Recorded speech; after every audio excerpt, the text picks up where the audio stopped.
We'll talk very briefly about the aortic valve. So aortic stenosis, majority of these patients have either a congenital variety of bicuspid aortic valve or a degenerative valve and the rheumatic valve. The breakdown of aortic stenosis in the U.S., severe aortic stenosis, about 360,000 patients, diagnosed by echo about 120,000, symptomatic 75. And then you get into the isolated surgical AVR patients, about 40,000. And it's a very small percentage of patients that actually receive TAVR right now. I'll explain to you later why that probably is the case. But we know as far as the natural history of aortic valve stenosis is that from the time the patients develop symptoms, which is at the far right-hand part of that curve, then the clock starts ticking because their life expectancy from that point on is probably less than 50% at 5 years. The choice of therapy, the first step is to refer the patient for evaluation by a multidisciplinary heart team. And the heart valve team then assesses the patient's anticipated life expectancy and whether or not this patient should be considered either for surgical AVR or TAVI. And life expectancy is one of the key indicators that we use when we see these patients. So they have to have a life expectancy of over 1 year to be considered for TAVI. If their life expectancy is less than 1 year, then these patients usually receive a valvuloplasty or they're committed to palliative care. If they're inoperable, then that's something else that we need to consider as far as their treatment. And then the extreme high-risk surgical patient and the low-risk surgical patient. So this is one of the new targets that's being addressed. They must follow approved indications to be reimbursed in the U.S., and that means that not only the physicians that are doing the procedure, but the hospital have to be certified for them to be reimbursed. And the hospital has to have a sufficient number of cases to qualify to do these procedures, and the hospital must participate in an ongoing post-approval registry. The patients have to be registered and followed for at least 5 years for all-cause adverse events. And the registry that I spoke to you about is the institution is required to pay a $25,000 fee to be part of that registry, and the follow-up is about $10,000 a year. So this is not for the part-time investigators to do this. So which treatment for the patient depends on what the patient's wishes are. Some patients feel very comfortable with their lifestyle or quality of life and don't wish to have anything done. If it depends on the severity of the AS, they must meet certain criteria to qualify for TAVR. The size of the iliac arteries and the aorta, comorbidities, and overall frailty. This thing, overall frailty, patients that are very frail, patients that are over, we usually grade the frailty on a scale of 1 to 4.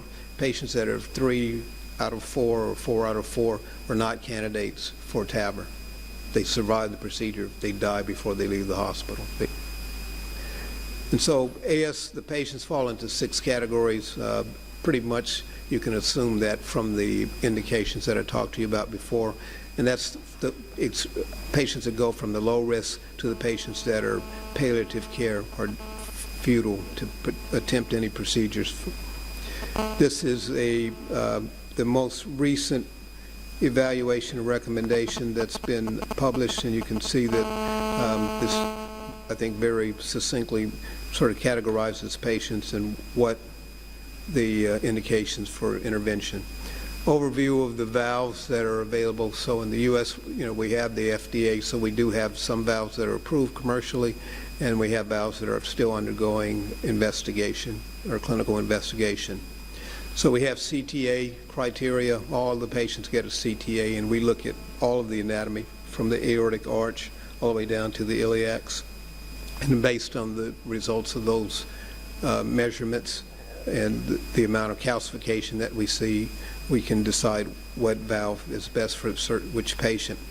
And then we have sort of a cohort that we call the cohort C. Remember, A were surgical patients, B were non-surgical patients or high-risk patients. The cohort C are patients that can't have surgery. So these are patients that need to go to rehab, and we actually send them to rehabilitation prior to considering them for TAVR, and if they aren't able to effectively rehabilitate, then they go to palliative care.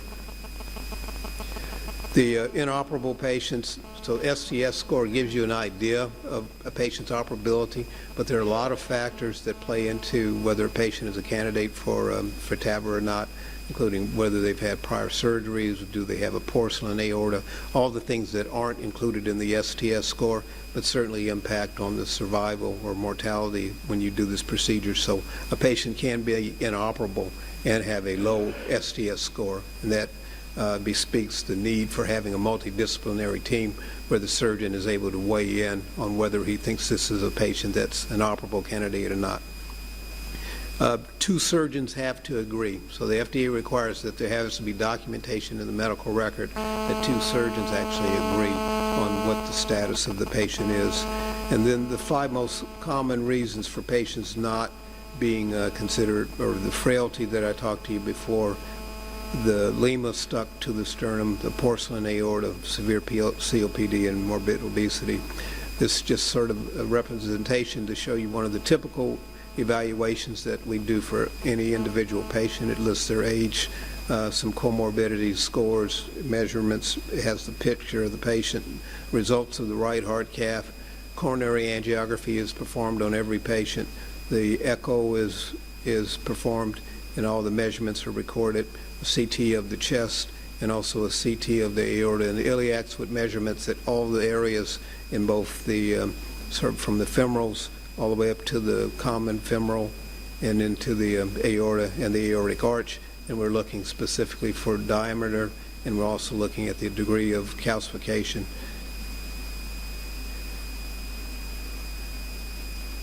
I usually don't have movies in here, and this is, I don't know if it's going to play or not.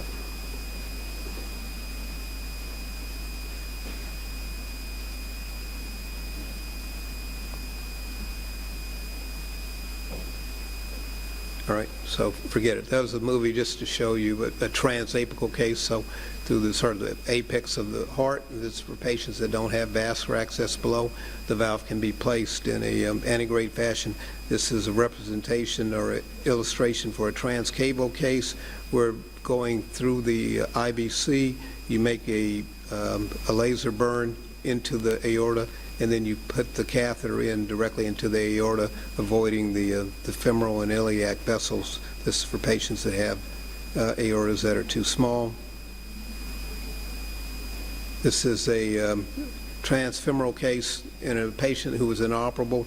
It's probably not going to play, not worth the effort to try to make this play. What you see here is a balloon. You see the wire in the ventricle. The other balloon is a balloon that was helping to try to deflect the delivery catheter where we could position the valve in the correct position. That proved unsuccessful. Even inflating that balloon, on the last image that here that's not playing, what you see is extravasation, or what you would see is extravasation of contrast into the thoracic and abdominal aorta. So the aorta was ruptured, patient dies instantly on the table. So this is, again, not a game for the faint at heart. So the future of TAVR, this slide just basically shows you in a tabular form where we're going and what is sort of indicated, or what we're thinking may be indicated for the different groups of patients that are treated with the TAVR. And in conclusion, the selection of therapy for AS is no longer just a simple matter of, and it's best done by a heart team. So that heart team includes, again, surgeons that are involved in the procedure and cardiologists that are familiar with the procedure and familiar with taking care of heart valve patients, and in particular taking care of TAVR patients. So even though we receive a referral from an outside surgeon or from an outside cardiologist, this patient still has to be adjudicated through our heart valve team. Usually that decision, rarely that decision can be made on that initial visit if we have all the information that we have. Usually we do not, so we have to obtain all the information as far as the CT, the angiograms, pulmonary function tests, frailty, and the rest of the data before we can decide whether this patient will be a candidate for having the procedure or not. There are multiple options to choose for each patient. I didn't dwell on which valve for which patient, but part of it has to do with the size of the valve. One key thing to remember is that the aorta is not a circle, and we're putting circular valves in, so that one of the big considerations as far as what valve you use depends on the size of the aorta, depends on whether or not there's calcification or calcified nodules that may be displaced, whether that's going to predispose you to have a perivalvular leak, whether one valve is better than the other. So there are a lot of things that go into the determination as far as which valve you pick for which individual patient, apart from the size of the vascular access.